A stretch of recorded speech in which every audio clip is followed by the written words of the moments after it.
Howdy, folks. Welcome to another episode of Reseller Niche Podcast. This is Mo here. How's it going, Russ? Mo, it's going good. How are things going out in California for you? Good. Let's do a little sound test just to make sure that we're sounding okay. I think we were. Do you sound good on this end? How do I sound on that side? You sound great. No more Mickey. Excellent. So today I was a little bit annoyed, which I shouldn't be, but we'll get straight into our topic. What I did was I was on the phone with eBay and Comcast. So we'll start with eBay. So basically, this whole, I guess we'll start with this. Do you do free returns? Or does it depend on the item? Do I do free returns? Yes. No, but typically I accept all returns. I'm with you. I'm the same exact way. I do have returns. I have 60-day returns, whatever the max is. I think that's the max. I think they set that last year. I went up from the 30-day. I haven't opted into the free returns, even though I've been asked many thousands of times. I get all these. Right. So yeah, you get your daily email about yes. Increased by such and such % by doing a free return. Yeah, I think it's more of they want to know they can return it. The free part is more. It's like you've given someone a piece of cake and you're just giving them a second one just for the heck of it. Yeah. So with me personally, you're like me. You accept returns, and yep. what you got a return request. Yep. And so basically, I get return requests all the time. I've been doing a lot of vintage clothing. It's normal. Doesn't fit, whatever. Part of the business. Yep. Exactly. So I got one about a week ago for a button-up shirt. I won't say the name of the brand, but it's a pretty prominent brand everyone's heard of. So anyway, long story short, this tag, the way it's described, I would show it to you. I don't have it right in front of me right now. Basically, it has the brand name.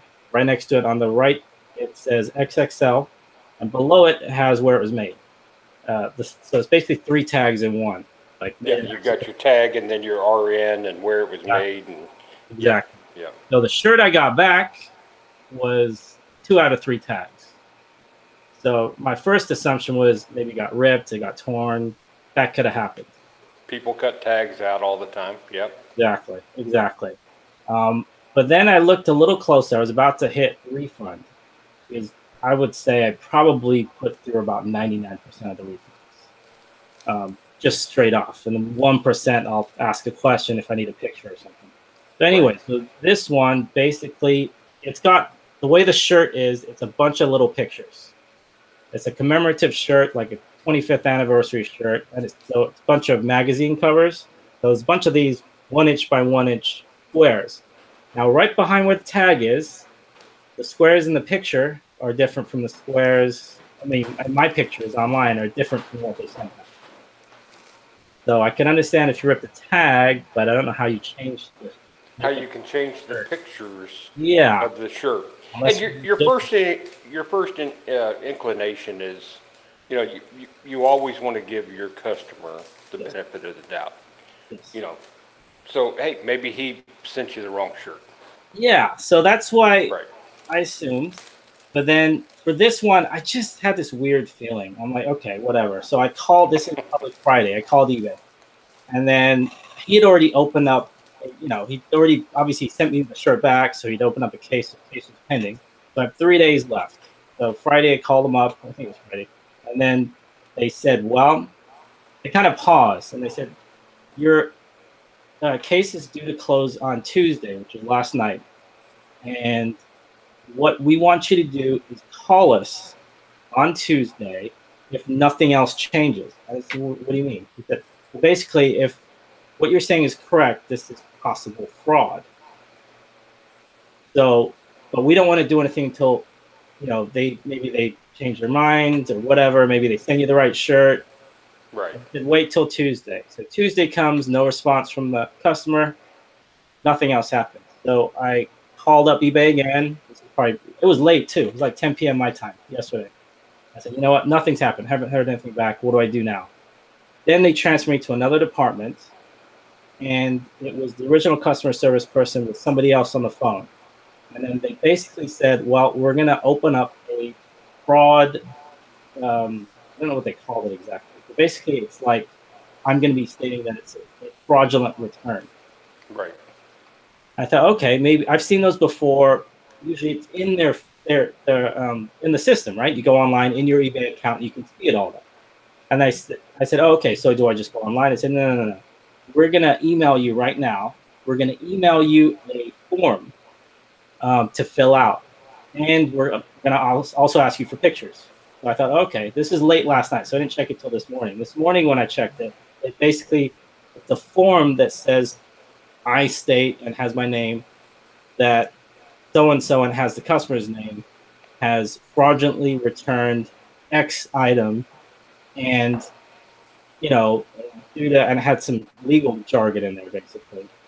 And then it wanted me to sign it, scan it in, and scan in my signature and send it back to them with pictures. So then I looked at this, I'm like, okay, that's a little weird. Because I think if I was to return, if it's the opposite way around, and I was to file a claim against the seller, I think you just click one or two buttons, right? And that's it. Yeah. So then it kind of caught me like, wow, this is like, they want my signatures. And that is the case. So, I mean, I already had the pictures ready and everything. So I called them back and I said, you know, what's the deal with this form? I've never seen this before. What's the point of it? They said, oh, yeah, don't worry. This is our normal procedure, which I've never heard of before. I know. Have you ever heard of that before? Never. No. Of course, I will disclose, you're in an area that I've never had to deal with. And luckily so. If I don't think I've ever had something came back to me wrong. Yeah. So, weird. So I can't say for sure. Gotcha. My first question is, it's 2018. It's the middle of 2018. Yeah. And how many years ago did they allow legal signature through email with a click of the button? Oh, it's been at least a few years. Yeah, it's been a while. So it kind of threw me for a loop. I was expecting them to maybe have an online form and pictures, you know, write what I saw and what actually happened, that kind of thing. Did you scan it in, or did you have to fax it in? Well, they wanted me to scan it in. I would be surprised if they wanted a fax too, but I think a scan would have sufficed. But so basically, one thing I noticed is that, you know what, I haven't actually usually contact the customer, and I'm going through all this. I don't want to call them. It sounds like it's like a legal document here. All I'm looking for is my money back. I'm not looking to throw anybody under the bus. So then I sent a quick email to the customer. I said, because they had already received something.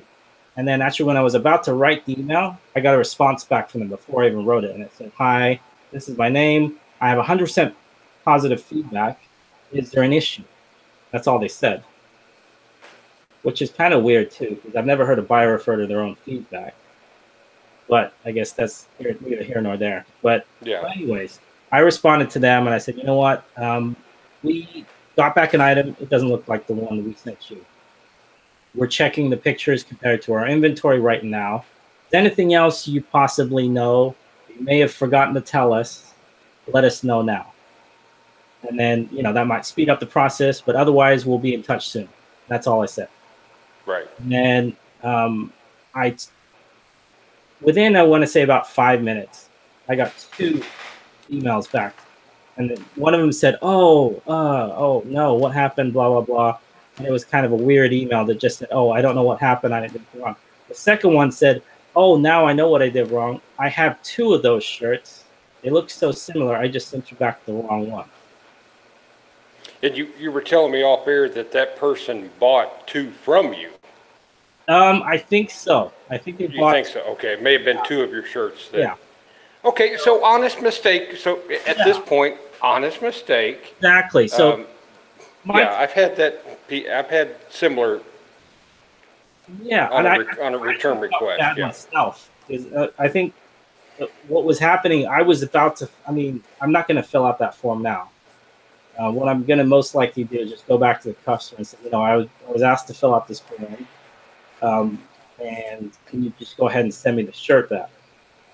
And we can exchange shirts, whatever you want to do. That's most likely what I'm going to do now. Yeah, I really, when I first started out, I remember, I'm sorry, not when I first started out, but when returns really became a big thing, when we went from 15-day to 30-day, and now 60-day, and everybody was worried about returns. And if you're on some boards, on Facebook, some groups, the minute you get a return, some people immediately think bad. And, this person's trying to, the buyer's trying to scam me. Yeah. No, let's not, and whose group is, Jason.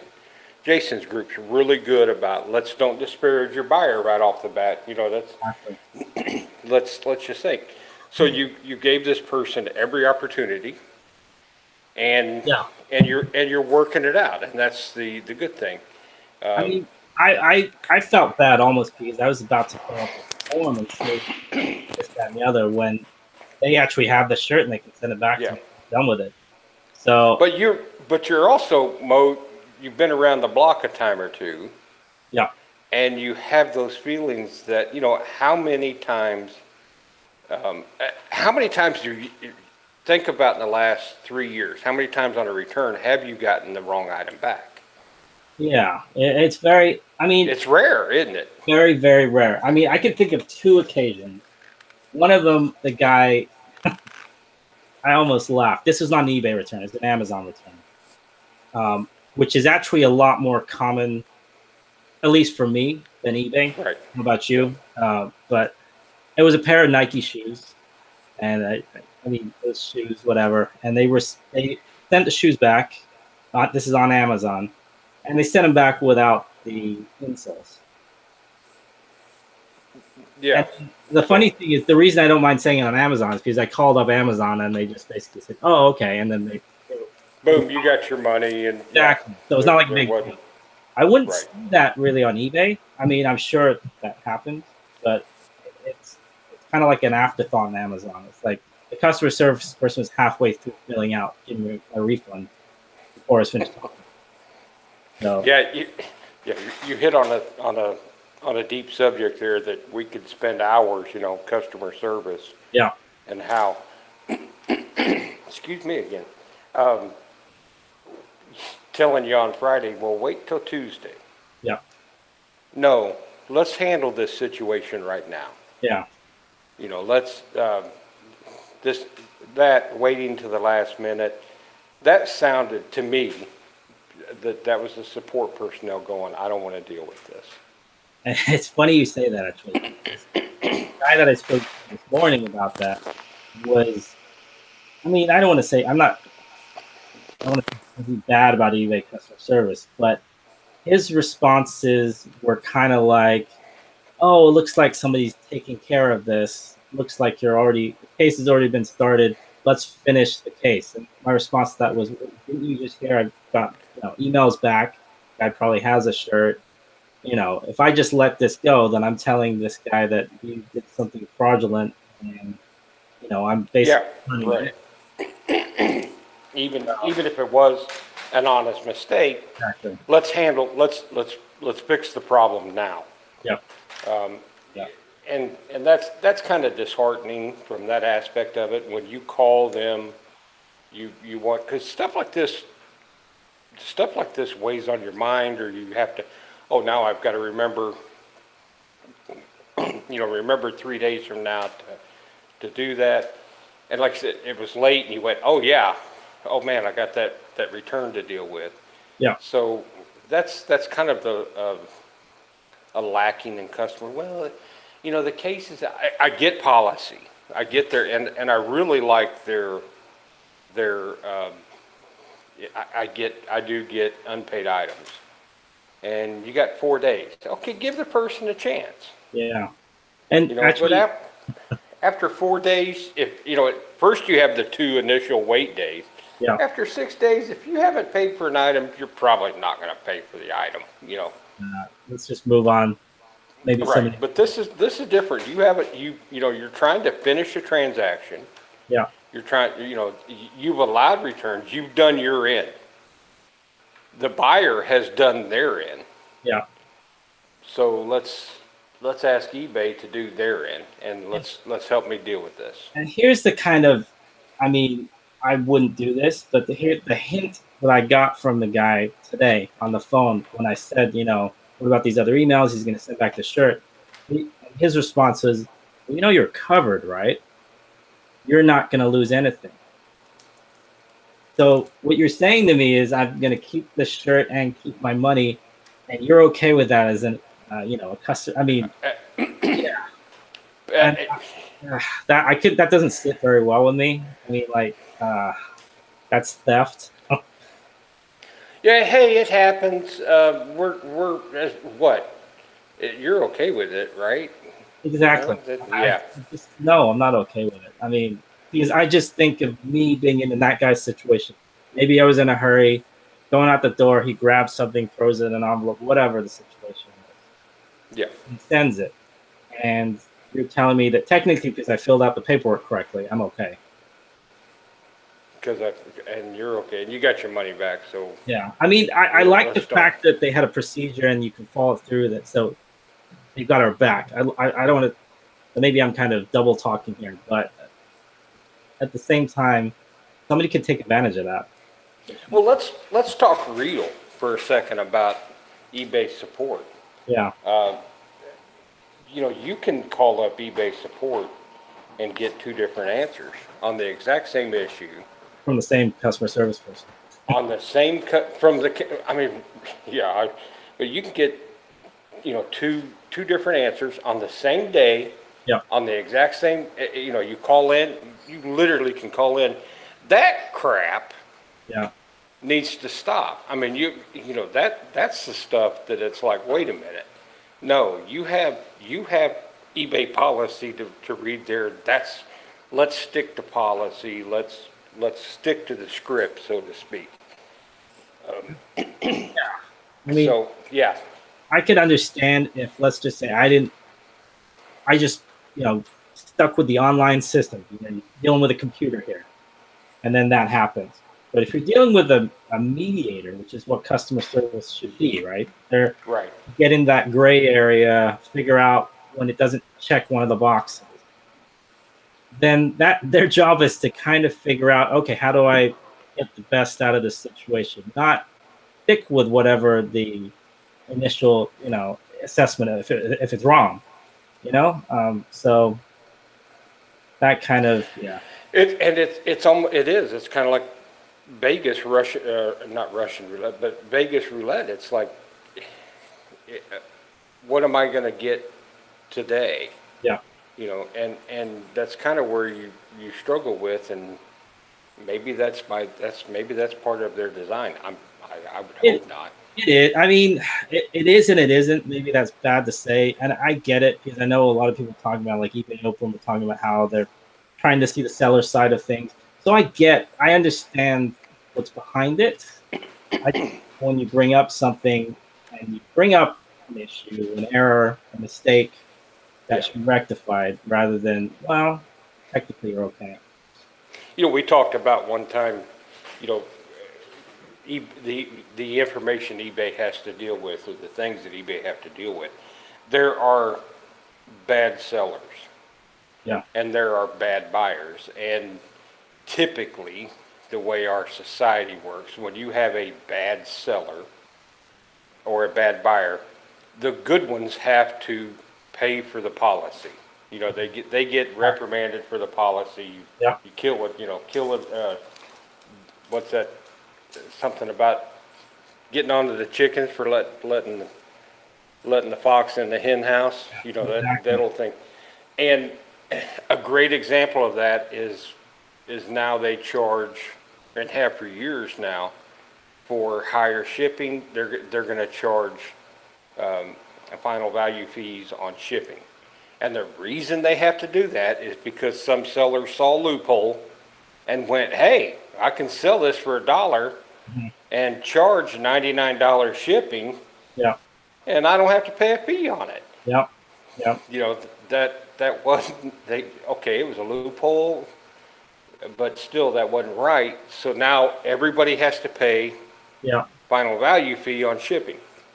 Yep. Which can, you know, you've got to factor that in your cost, no big deal. Yep. So they've got to work with the bad, or they got to stay on top of the bad sellers too. So you have that mediation part that you're in, and you know, each case by case. You know, it's funny. You watch the boards, you watch the you know, the comments and stuff. Nobody really comments when eBay sides on their side as a seller.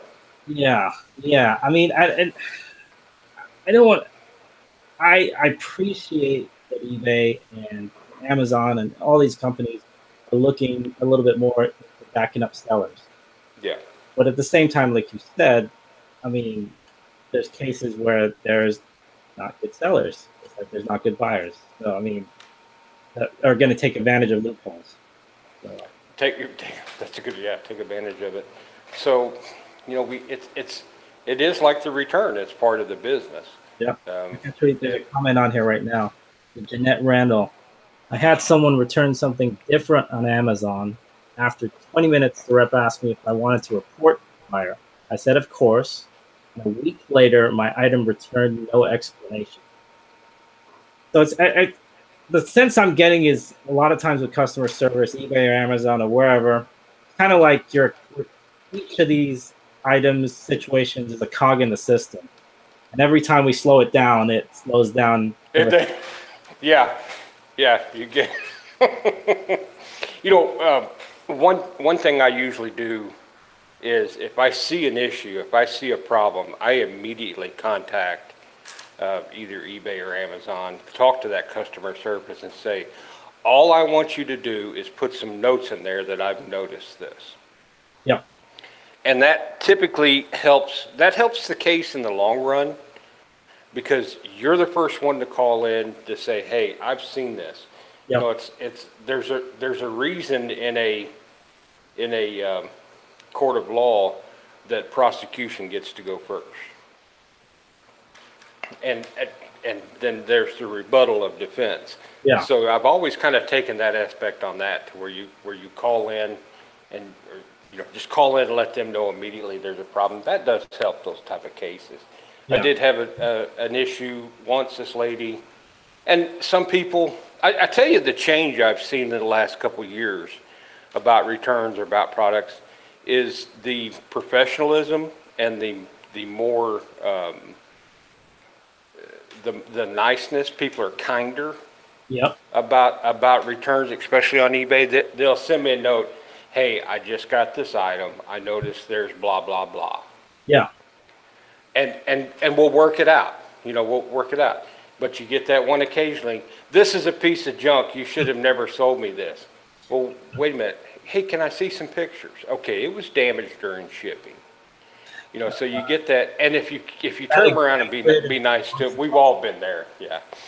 That exaggerated response. I know what you're talking about, even though it's on, you know, in email form. But you can tell they're like, you can tell exclamation points. And years ago, I had a lady call and send this email, and it was like, you sold me a broken blah blah blah. You know, I can't. And I said, well, can you send me a picture of it? And she sent me a picture of it, and it was a different gun. It was a Nerf blaster. And it was a different Nerf blaster. And I'm like, if you look on the record, that's not the one I sent you. She apologized profusely. I am so sorry. You know, and you know, if you work with them like that, typically you'll find that most people are good people. Yeah, definitely. I mean, so, let's see. Actually, we have a couple more comments here. Okay. Hi, who was it? Hi, Jeanette. How are you? Yeah, she was. Yes, I think hopefully she's still in. We got 7 viewers now. That's awesome. Let's see. Delicate Mariposa. eBay knows exactly how much it costs to ship an item, so this final valuation of shipping costs is not really justified. That's true. Yes, that's Absolutely. why I don't mind taking returns. Most shoppers regret they have to. Yeah, of course, they have to return the item. So I mean, shippers remorse. Buyer's remorse now. I guess whatever you want to call it, online buyer's remorse. It's just part of the game. Have you noticed this, Mo, on especially with like when the return system on eBay got broader, when we went to more days, that we I saw some, this item was not as described. Yeah. And they were picking on things like, you remember when item description came out? Mhm. And when I say this, I get really few returns. I really do. Yeah. So when the item description came out and we were all, learning that item description to where we put, and like one time I put in, instead of like size 58, I put size 58 and a half or Gotcha. 59. Yeah. Yeah. And Yeah. they said this item was not as described. That was 58. I had 58 in the picture. I had 58 in the description. I had 58 in the title. And then yet on the item specifics, I had 59. And they tried a item not as described. Gotcha. And I worked with them. I said, look, it was in the picture. Oh, okay. But I noticed too that I don't get as much item as not as described now because it seems to be a little bit more professional. And Yeah. eBay cracked down on that, saying you can't, because that depends on who pays for the shipping back and forth. And I found that recently that the buyers are like, hey, I want to return this. Great, ship it back. Okay, Exactly. if they want to ship it back. So. Yeah. Yeah. I mean, it I think also part of this is it's kind of evolving, like you said, like 10 years ago, 20 years ago, it's what we thought, but 10 years ago, it's different from today and different from 10 years from now in the sense that what is it worth to you to return that item? Yeah. Let's just say you buy, in your case, you sell a lot of hard goods, a lot of more expensive things, might be heavier, more difficult to ship, possibly.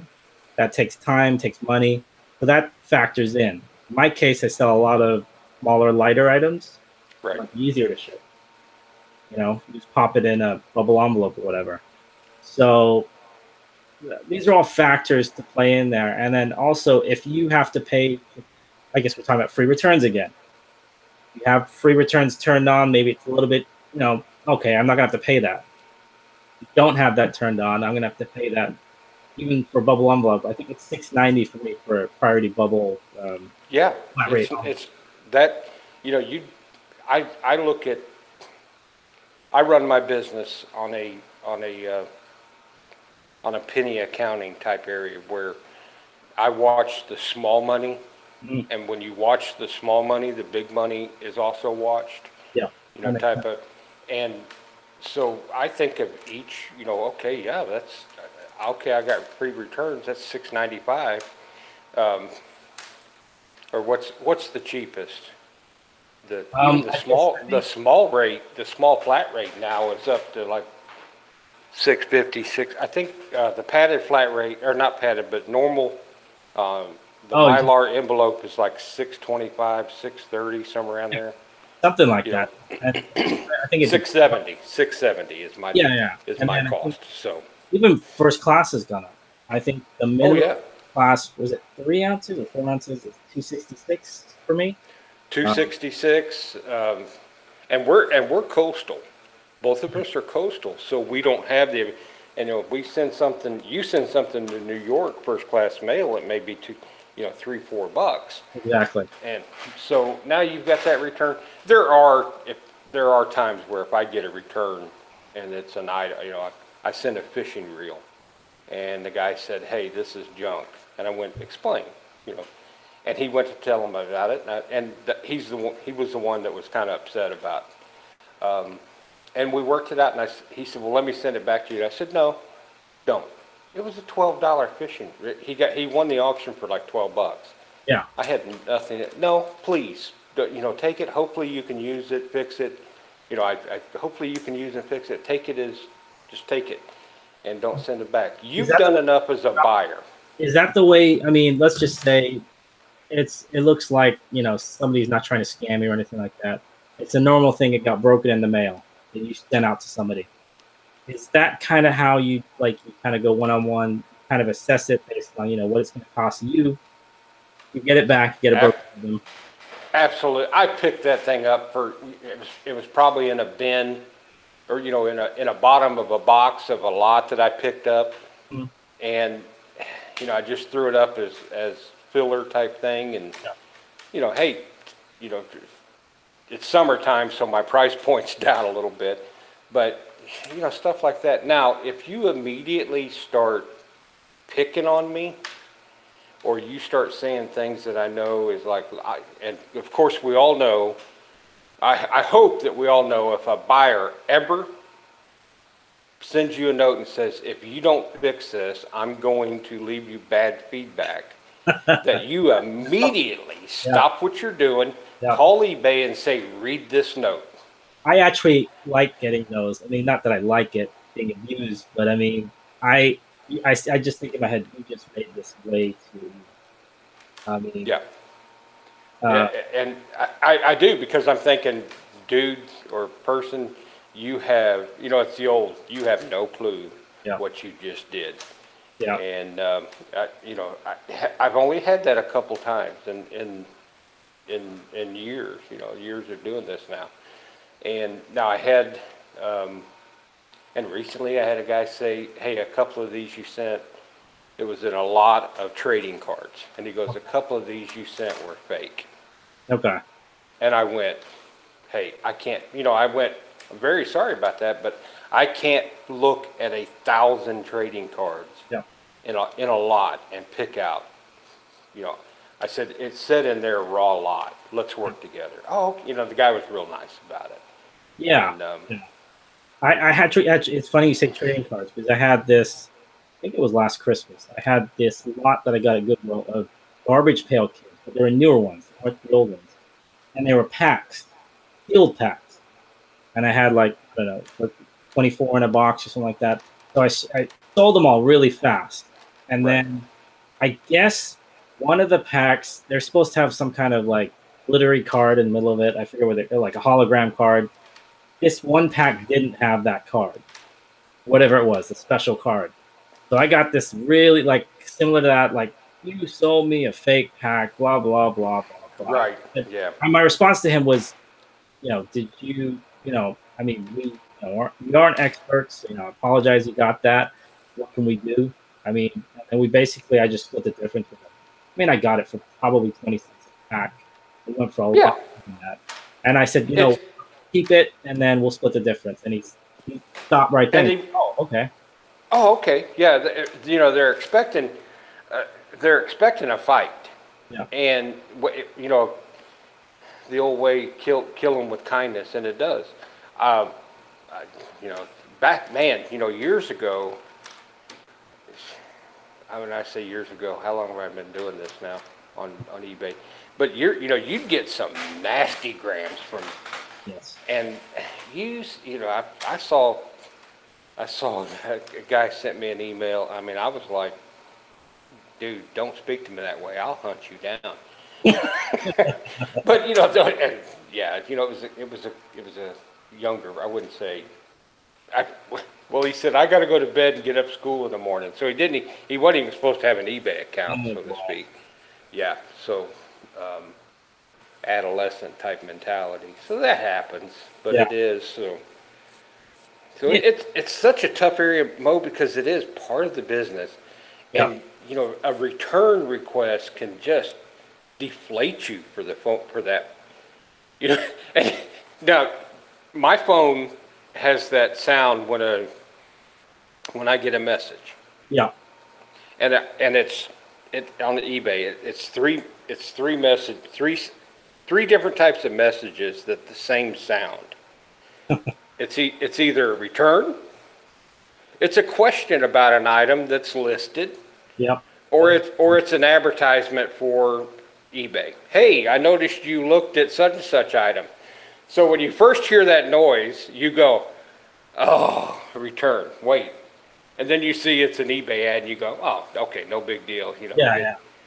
So, I mean, that's just the way it is. I meing, it's funny you say the same sound for this. I always think about that. I'm like, okay, I've got that thing. It's not the cha-ching, but it's the other day. I don't know what it is, but it's yeah, like, the blue, whatever, yeah. right, yeah. Like, okay, is this a question? Do you want me to measure something? I get a lot of those. Right. Oh, here's one. I used to put in for used shirts, I would have a standard line. I would say something like, items are used as is and may have shelf wear and tear. It's a terrible idea because I must have got, I would say about 5% of my items, I would get this email. Can you show me which picture has the wear and tear? Well, So I'm like, for those, yeah. I gotta take this out of there because I mean it's just a stupid. I mean, and then you just degraded your own item. You just agree, right. Hey, let me ask you on that, because Yeah. as I'm geared up for fall, I'm starting to list jeans, get jeans listed and stuff. I always would take pictures of the item and then of the flaws. Yeah. Used jeans have flaws in them. You know, it can happen. Definitely. Or not flaws. We call them distressed. We call them distressed now. You know. Yeah. So I started where I'll take the couple standard pictures, and then I put the problems, or what I call, the distressing. I'll take pictures of it, and then I'll take some more pictures. Thinking with the idea of, it's as you're scrolling through pictures, if they get to that end picture, then they're okay. Yeah. Yeah. Because they've already seen the flaws, they've already seen the hole or the cuff that's messed up. But if I waited till the end, I think it's more of a psychological thing where oh, this is nice. Oh, look, it's got a ding in it. Yeah. Oh, look. So I changed that up. I'd love to see my numbers, if that really would change. You brought up, that's a huge point right there, because a lot of times, especially if you're on your phone, the picture's small for one thing. Second of all, they say generally people look at, I think it's 3 to 5 pictures. The first 3 definitely, and then after that it kind of goes down in terms of if they're going to look at it or not. If your picture is number 11, number 12, like great pair of jeans, blah blah blah, number 12 has got a giant rip in it, then that's yeah. I try to do that as number, say, between 5 and 7, put the flaws in there. Okay, so same way is it's almost like you're burying it in the middle, but you're also letting them know more up front. Yeah. That, hey. Unless the only time I wouldn't do that is if it's like a major issue. Because I do a lot of like action figures, and a big deal with sealed action figures. Okay, I got one here actually. So I don't even know what this is, but this right here looks new, right? Look at it, looks sealed and everything. Right. It is not. not. Big hole in the back. I don't know if you can see that. This isn't going to show, but that's tape. Oh, gotcha. So yeah. Whoever I bought this from, I mean, I got it for like 99 cents at the Goodwill or something, but they taped the whole back. And so to make it look, like they do. But right. That, if I didn't put that in there pretty close for something like that, I would get the nastiest because people collect. Oh, in a heartbeat. Like you're, trying to sell me if, did you open this up? It's obviously, I mean, you could have easily opened it up, taped it back up. So that's almost like in your title, mm-hmm. in your condition, in your description. Yeah. Your second picture. It's got to be. I mean, so like you said with jeans, it's kind of a different issue because, like you said, they're distressed. I love that. That's we are such marketing world anyway. Distressed. Yeah. I should say that when somebody said, "Oh, you look older." I'm not older. I'm just distressed. I'm just vintage. I'm vintage distressed. That's all. Retro.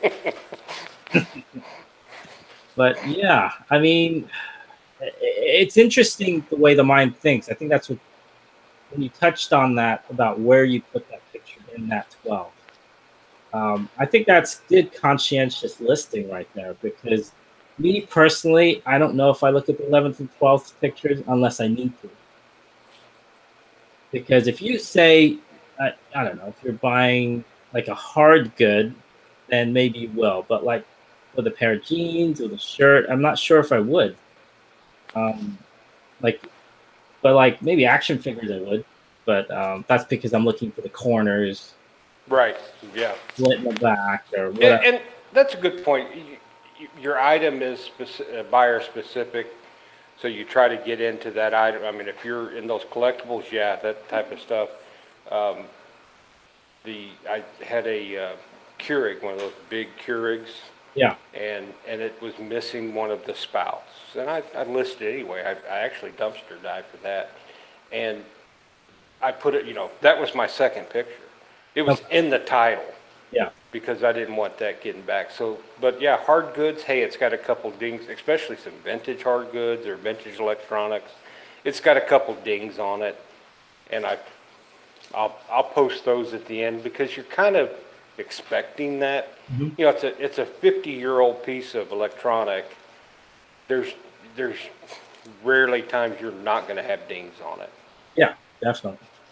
Yeah, so that's a good point. It's genre specific at that point. Oh yeah, and then also another thing is, I mean, if we touch on, since we're talking about eBay and Amazon a little bit, it's weird with Amazon. It's kind of like they look at stuff even less, I would say. For example, they got, I don't know if you remember, but before they used to have, even under new, you could describe the item. Right. You could add a description or something like that. You could even add pictures back then. Yeah. They got rid of items. If it's new, it's new. It's like factory sealed, manufacturing sealed new, which I think is probably a good thing. It's to set a precedent, obviously. So, but even with used items, because I sell a lot of used board games on Amazon, people don't really read, like, or even the video games, they don't read the description. Like video games, for example, of this right here, it will have, obviously, standard manual game. But a lot of times, if it doesn't have the manual, I would every now and get a response that says, this is incomplete. They wouldn't even do that. They just return it. Amazon, you just right. That's it. So I started just downgrading everything because I noticed a lot of people would put like very good. I started just putting, if it's missing anything, has any kind of flaw like that right there that's obviously used, I'd put it as acceptable. Maybe good if it's like that. Yeah. Usually acceptable. It's missing something. So, I mean, even that, to be honest, these days, kind of have to watch your back. It's Amazon, it's technically missing an item. Yeah, remember, man, a few years ago, we used to send in stuff in Amazon, say damaged box. It's new, but it's damaged box. Yes. Man, you don't do that today. No, not unless you want to lose your account fast. I mean, right. I mean, so that is very good in my terms. That's not even like new. Like new. Since we're on kind of the subject of returns and stuff, what are some of the tips and techniques that you could pass on to people, that you would pass on to say, how to head off some returns? What type of things? Okay. Of course, good description. I think kind of goes genre specific, but some things that go throughout, and I stole this from multiple other people, it's 12 pictures. I heard a lot of people, I know if you're shooting, I don't know, selling like a postcard or something, that might be difficult. But something like anything with a box, any kind of shirt or jeans, you can have 12 pictures of that. Even if you shoot 9, reuse some of the other pictures, rotate them, because sounds funny, but let's just take a shirt, for example. Looking at the same picture from a different angle, it will help a little bit, and it helps you at least fill in those 12 pictures. Now, I don't know if eBay counts that as a new picture, so in terms of getting credit for having 12 pictures, I don't know if that's going to help you, but for giving everyone perspective on what the item is. I'll go back to this again. Whenever I do something like this, I will do shots of everything, and I'll do it I'll rotate it. I'll keep rotating Right. like this. And I will get something like this that is obviously dinged. I will zoom in on that right there. Right. Assume the worst. Assume, like, I always think of the guys that talk about selling books. And I don't know if you've ever bought books in bulk. But sometimes what will happen is you'll buy books and it will say, like, on Amazon, it will say, like, good. And then when you get them, they look brand new. And that's because whoever the seller was didn't have the time to go through them all. They want to make sure they cover their bases. So they're going to make everything the same level.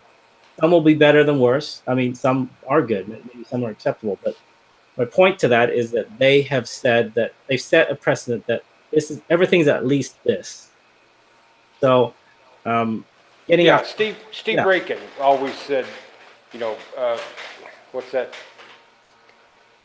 Describe low, provide high, or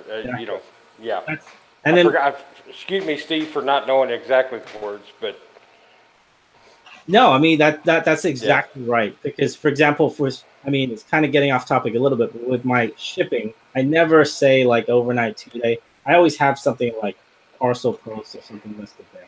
I ship everything in one business day, and I ship everything either priority or first class. Right. So I always get responses back saying, "Oh wow, that came really fast. Didn't expect that." Mm-hmm. So always. I'm not saying tell them that your items are garbage, but just if it's got a ding, just really highlight that thing. And then they can't. Full disclosure. More disclosure. Because at the end of the day, it takes more time to go back and retake a picture, go through a case, do all that stuff. It's a waste. You could be listing something else. Yeah, and then if that way, full disclosure heads off them saying not as described. Yeah. And it doesn't mean it's good or bad on their end. It just means that they get it and they go, well, I got a vintage hat returned recently. Yeah. And the guy said it's too big. Okay. Well, that's on the buyer. I mean, because one, it was a snapback, and I'm like, dude, how small is your head? But and from the pictures, it was a normal size hat. Yes. So did I head off from pictures and showing the size of it, showing the tag, showing that it was adjustable? Did I head off him saying, hey, I got this hat and it's not the size you said it was? So, yeah. Right. Could that have been a nasty return or a return that I had to pay for? And we were talking about kind of our own policy on that. Typically, if they want to send the item back and they've done it like, hey, this is junk, or you didn't do this. And again, very few of those happen. I just go, hey, keep it. Yeah. Here's your money back. Keep it. You've done enough already. And typically, I still end up getting a positive feedback from them. Yeah, and this thing, I mean, I hate to say it, but one of these days, everyone is going to get that person that's going to leave negative feedback because that's what they want to do. Do you remember Chris, 10K on the bay one time? We were chatting with him, and he goes, I can't believe it. He had like 1,500 feedback. He was just rampant, and he gets a negative feedback on a 99-cent item. Yeah. And he goes, that one does kind of like, now we're all kind of jaded enough that we're like, man, negative feedback, it still hurts, but there's just no way you can avoid it these days. I'm not saying it won't hurt. It will. It will sting, and it will be something like that. It will be the most small, little, useless thing that you listed only if you get nothing else that day. And that's what's going to happen. Now, if it's a negative feedback about something you've described, for people that are just starting out, make sure you understand that you can call eBay and get a feedback review. Yeah. I sent, this is when I first went full time, and sent a calculator, and I showed the calculator working, and I put on there, batteries not included. And it was a small, like hearing aid sized battery. So, you know, it just, I didn't have, that was my test battery. And the guy put on feedback, it works okay, but it didn't have any batteries, and he gave me a negative feedback. So I called eBay and said, hey, look here in the description, and the rep went, you are absolutely correct. You have in the description that batteries aren't included. Yep. And she said, plus, it's our policy to not, it's the Postal Service's policy that you don't ship batteries if they're going in the over air. And it's funny you say that, because like for Amazon, I know there's varying things on this. Some people like to send a fresh pack of, especially if an older game or something, they'll send fresh batteries separately. Yeah. But you get that a lot. Like, oh, it didn't work because it didn't have, batteries not included, something like that. But they don't want you sending batteries to their FBA warehouses either, though. I mean, I shouldn't say that. You can sell batteries, but they don't want you sending them. They don't want them in the item. Exactly. Yeah, they don't want the item to the batteries to be able to leak or sit in the item. Yeah. Exactly. So I mean, it's just one of those things. If they want to complain about something, they will. But those are going to be, batteries have to go legally. Batteries should go ground. Yep. And yeah, go in there because you don't ship perfume over the air that has a certain alcohol percent. Mo, we need to do, we could talk for a couple hours on a topic of that, just as a refresher, or for people that, as shipping changes and stuff, we need to have a shipping show about all the little nuances, because I've helped a few people recently start out in eBay, and that's always the big monster to them. And it shouldn't be. It shouldn't be at all. No, it didn't. So that'd be a great. No, I know. We've talked some about how to package for shipping. Yeah. But then our content next year, wouldn't be valuable. We'd have to put a timestamp on it. I think, yeah, that's true. I mean, it's funny because I've gone from shipping out of a store to shipping out of my bedroom now, and the same basic principles apply. I mean, same materials, same everything. So do it. Don't be afraid of shipping anything. I mean, I'm the least handy person there is, and it's not hard to pallet, whatever. All this, you're just talking about plastic and wood and screwdrivers. That's it. There's nothing fancy about it. That'd be, and now there's also alternatives for what's the one, bike ship, pedal ship, okay. the one. Yeah, there's a whole industry popping up in certain areas, like Bike Flight, I think is what the name of it is, or where they give you a better rate than even FedEx, because how they'll do the shipping, they'll bring it all in together, and everybody gets a group buying power. All they do shipping, yeah, it's weird. You can ship on the bottom of a Greyhound bus. Yeah. I mean, it might go station to station, but I remember I had somebody ask me about that, and they have room. A lot of times when people use Greyhounds, they're just them in their briefcase, or that's it. A college kid in his backpack. So they have all this empty space, so why not?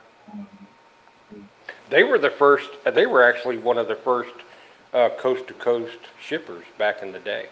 Makes total sense. Yeah, because you take it to the Greyhound. The space they have underneath the Greyhounds, I mean, probably, I forget the size, but relatively big boxes in there. Like small furniture, I mean, as long as it's packed a certain way, then yeah.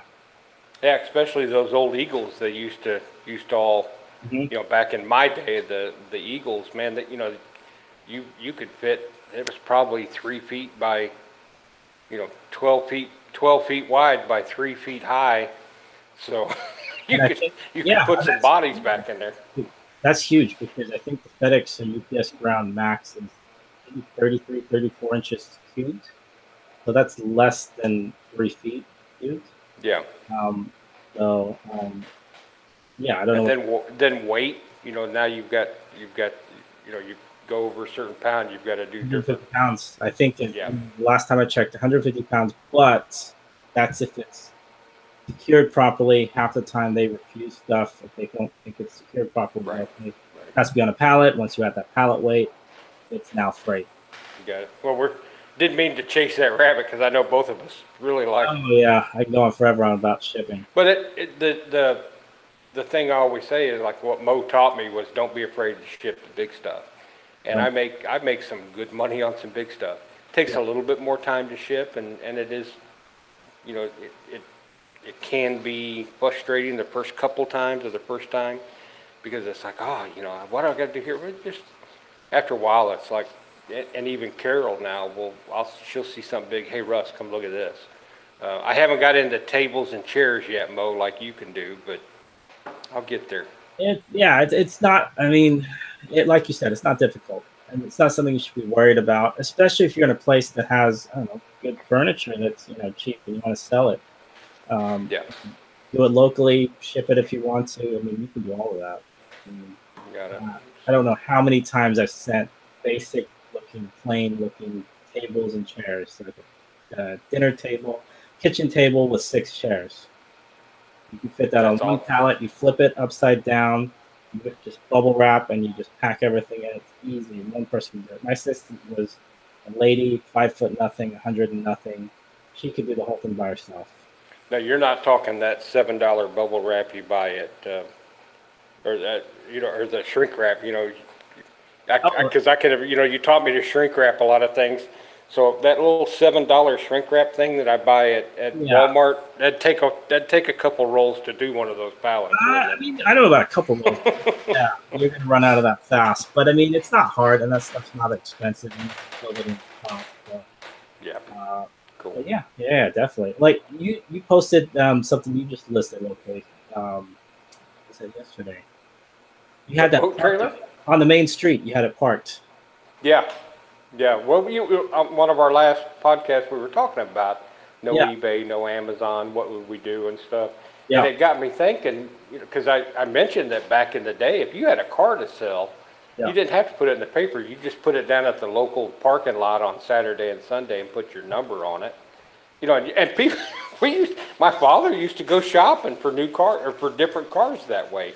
Oh, let's look at them, and it was kind of nice shopping because you didn't have a car salesman. And he found this was back even before you were like a Ford LTD2 one time. It was and you'd put a little sign up what it all has on it, and you wouldn't leave it unlocked, of course. But so I got to thinking about after we talked, I'm like, I live on the street, and I looked it up. We have 40,000 cars a day go in front of our building. And you would think, my gosh, I live on a busy street. Well, a busy street is considered 100,000. Oh, wow. So, yeah, for a suburban or urban area. Cars constantly are going through. So I was like, man, I sourced that boat trailer for free. And, you can't ship a boat trailer. But you can list them on eBay. Yep. They do sell on eBay. I did check that. So I stuck a for sale sign on it and put it out near because of the historical issues of some of Savannah. You have to be careful. And like our medium here at the street we live on is actually a memorial. Okay. It's actually a park. So we have to, we have decorum calls on some things. So, and I put a little for sale sign, put a sign up front of it with, hey, look here. And guy picked it up this morning. Nice. So, yeah. Yeah, that works. And that was cash deal. So, I did list it on Facebook also, but I told my wife, I said, there's only been like one view, so let's increase our marketing on this one item. And now, and because we've got a driveway beside our building that we have access to. Okay. So it wasn't in the yard. It wasn't in the, Now, my sister lives on a kind of a country road, and I would guess their traffic per day is probably 6,000 to 7,000. Okay. They kind of live out, but because of the way they are, they can park things. My nephew will park things on her yard and put a price on it, and he sells things out of her yard. That's the way to do it. I mean, it's funny you say that because I remember when we started with the shipping store, I was in training with another guy, and he was using his parents' house. Their parents lived on a couple acres of land up in, where it was, I think it was Santa Rosa, around there somewhere. And they basically had this barn thing she was going to use for his shipping and packing. In front of it had a long driveway, and that's what he was going to use. The trucks are going to pull up into that long driveway. So use what you have. I mean, why not? Yeah, use it, and especially things like vehicles, that boat trailer. I wouldn't put, I wouldn't put small things out there, especially with the traffic foot traffic we have would be gone. I could put, and then people could stop and just grab it. So you have to be safe on aspect of that too. Yeah. But use all of the tools, and sometimes thinking outside the box, like some old school marketing works. Yeah. And where you'll park on I would so love to see more boot sales pop up in the U.S. Yeah, that would. Yeah. I mean, I know we're using flea markets, garage sales, but I mean, I guess if you find a field, if someone parks there. How many cities across of the country do you know there's a former Kmart, or there's a former that has a big parking lot? Here's Toys R Us. Toys R Us, a grocery store, yeah. It's a mall. Just make the mall parking lot these days a boot sale on Saturdays. Yeah. So. Definitely. I think that would be an interesting take on things. I'm not sure how I don't know if there's flea market rules about that kind of thing. It might be. Yeah, each city is going to be different. Each area is zoning and zoning area is going to be different. Yeah. So. Yep. Okay. So then my last topic, I think I put in there Comcast, because I was on the phone with Comcast earlier. Customer service. And that's an oxymoron, isn't it? Yeah, exactly. It was funny because I was calling about, I think the bill that we had here, it was actually for my mother's house. He has internet. I think she has just internet and TV, cable.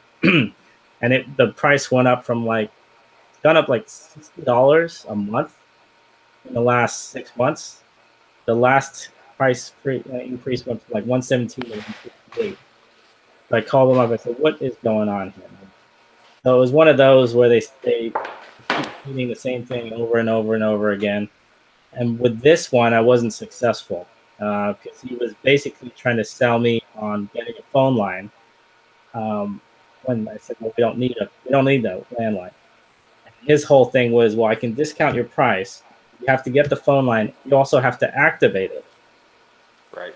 And I said, "Well, that's kind of weird. Why am I going to activate a phone that I'm not using? Does that put out a record of a phone?" "Yeah, it does put out a record of a phone." "Okay, so you have my name, a phone number that's out there that technically somebody could find out about and use it, even though they can't call me, but they could use it."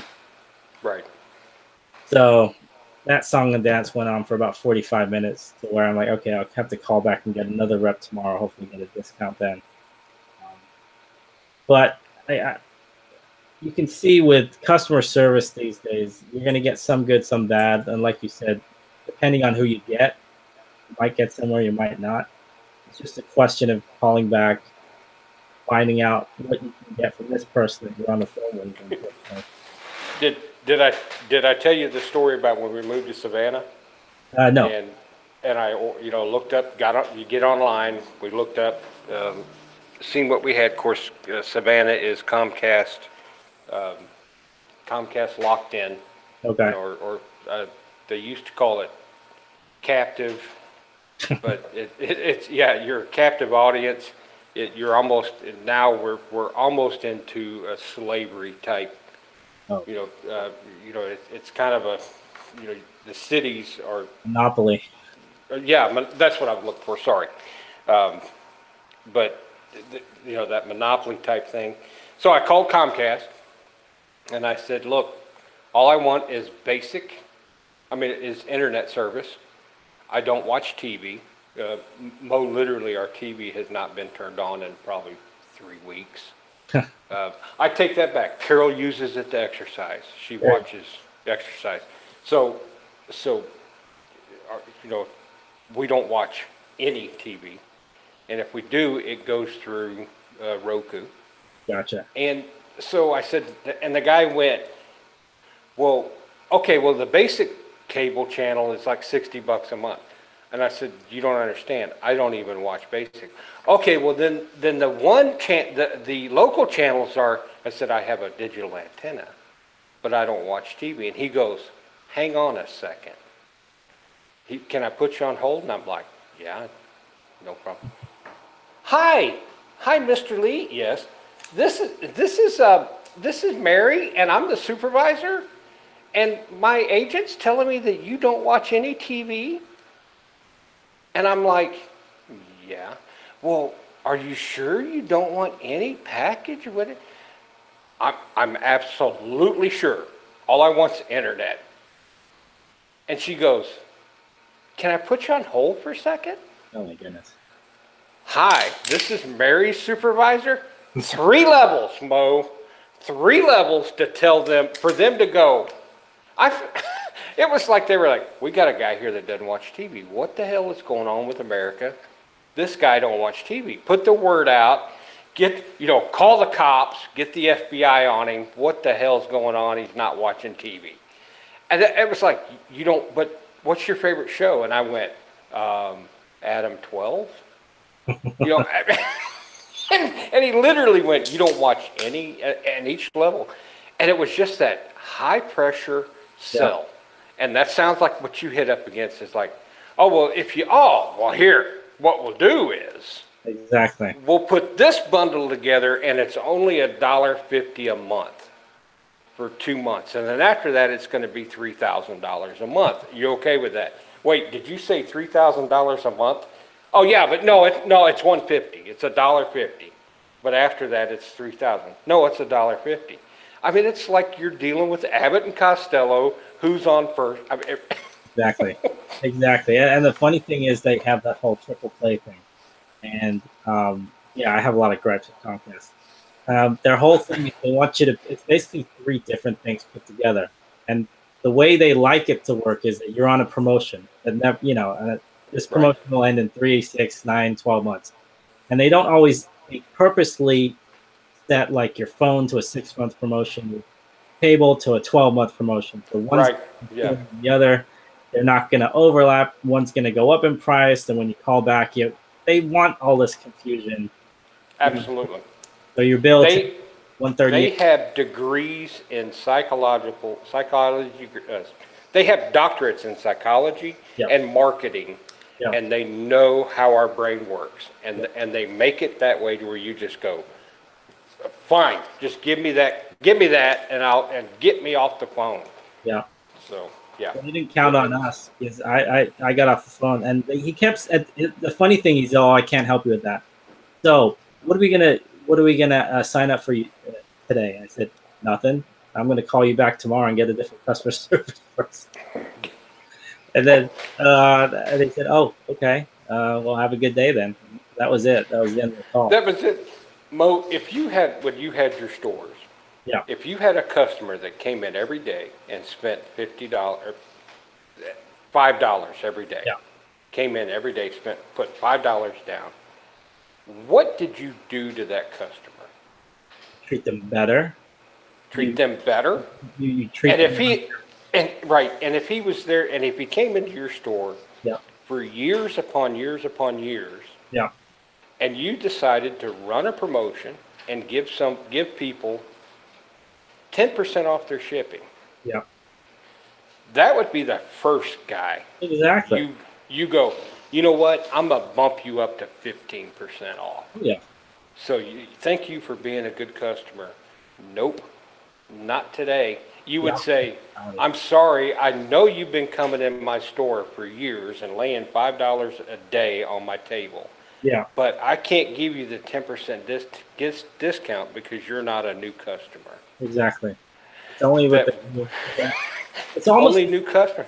They're assuming that you're gonna have an issue and go away. So they assume that only a new customer that hasn't have to deal with an issue is gonna be worth enticing. Worth the pricing, and it's reverse reward system. I mean, it's really bizarre when you think about it. That and what do they? How do they reward your customer loyalty and longevity? You're the one that gets the higher prices. Yep, exactly. They bump you every year. We paid $55 last month. Let's see if we'll pay 60. Sorry, all right. So let's do some comparisons, and let's see who is more frugal, me or you. Okay. But you're in a different situation, so I'm gonna give you some percentages. Okay. You have children. Yeah. So you've got a deal at your new place. What are you looking at for cable, internet? What are you spending on? Well, there is no cable. And have not had cable in 6 years. No TV. We have TVs. Everything is like downstairs is run through a Roku, just like yours. Gotcha. Upstairs is run through, I think, an Amazon Fire Stick. Okay. We have one other. You cut the cord, right? Cut the cord a long time ago. So it's only internet, and no landline. So I've been able to get a $50 a month because it's not the lowest level internet. It's not the highest. It's kind of right in between. So it's right now I'm on one of their promotions, right. But I think it's $52. Not bad. Because it's only the two of us. Yeah. I looked at their speeds and their area, and I went with the $25. That's what. But that was the lowest, right? That was the lowest one. So they have the same promotion there that they do in the West Coast that they do on the East Coast. But where they got me was I didn't have they're constantly changing signal, and my surfboard that I had wouldn't pick up signal. So I'm paying that $11 a month. Yeah, that's where they get you. Yeah, and I have a whole other thing about that. This is probably about 2 years ago, and this is turned into Comcast chat right here. I don't know, but we had basically really bad internet service. It just wouldn't work at all. So I called them up, and I had them come out. They did this, that, and the other. And the tech's leaving the door, and he said, "You know what? I know that right now you have a Comcast modem. You shouldn't be using that. You should go out and get your own modem." Right. So he gave me a model number, this, that, and the other. And I thought about it for a bit, and I actually ended up getting one. I got it from a thrift store, but I paid for a decent modem. Mm-hmm. Same 6 months, 6 weeks later, same issues. Internet connections not going through, dropped everything, slow or no service. I called them up again, and their response to me was, "What modem are you using?" And I gave them the model number. I said, "Oh, it's not a Comcast rented modem." I said, "No, your tech recommended he said that your modems weren't that good. Get your own. Well, we can't help you with that. We can only give you customer service on our equipment." So it's like between a rock and a hard place. I mean, what are you going to do?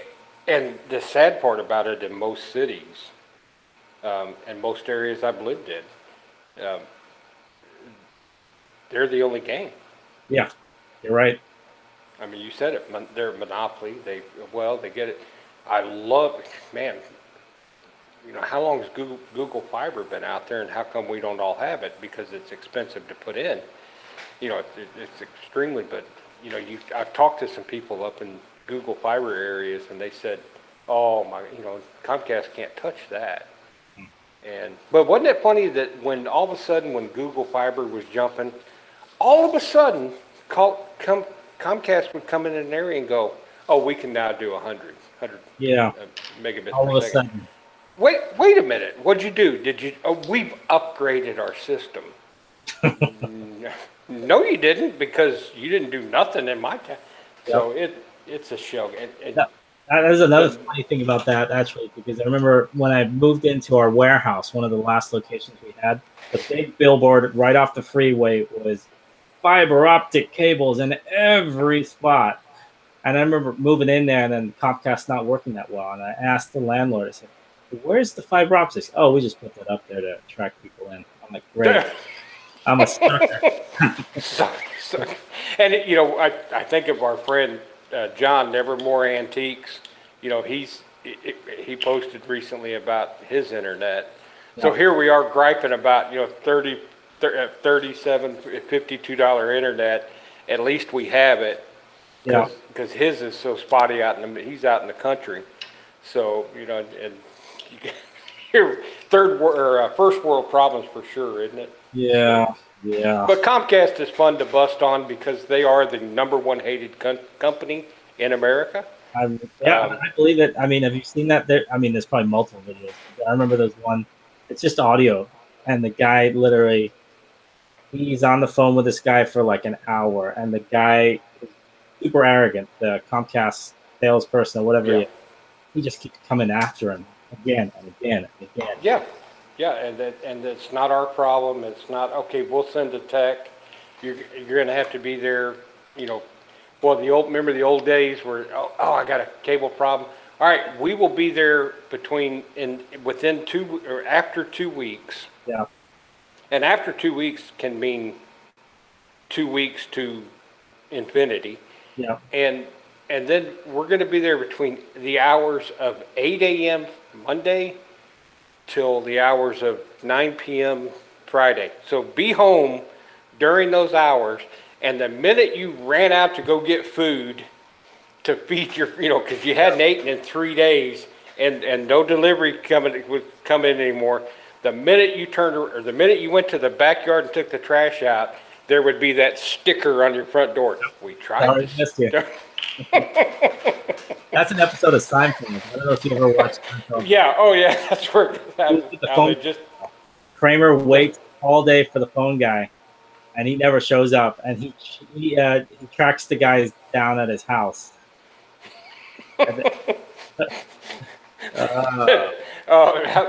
It's like, so you had, we have now appointments in the morning, afternoon. They do that kind of stuff. So. Yeah. But literally the most hated company in America. Oh, yeah.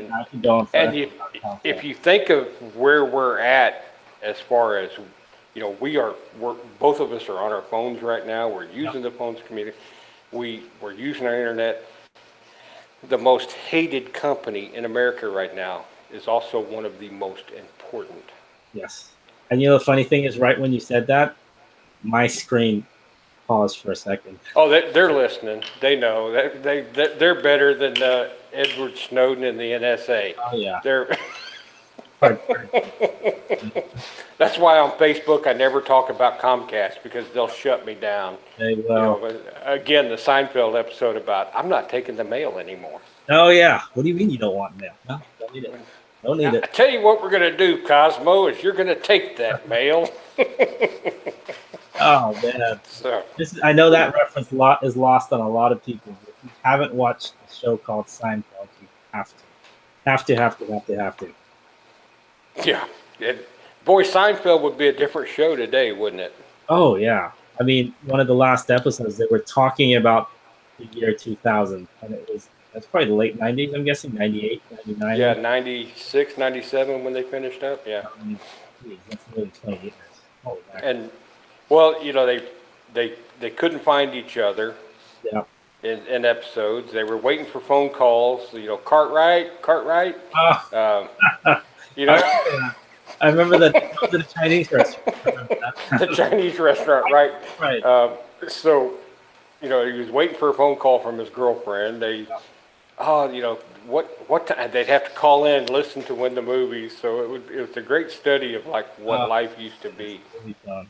Good work on. You could have a show just on Seinfeld and its relevance or lack thereof in 2018. But I mean, yeah.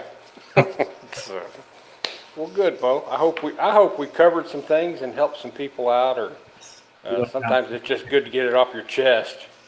Yeah, today was a gripe episode, but that's okay. We have them from time to time. Maybe it's the summer again, but it's okay to kind of let these things out every now and then, as long as you don't let it, bog you down forever. Yeah. August 1st, 2018. Yes. You know what that means, right? Oh, are you talking 61 days. 61 days away. Oh, till Q4 or yeah, 61 days till Q4.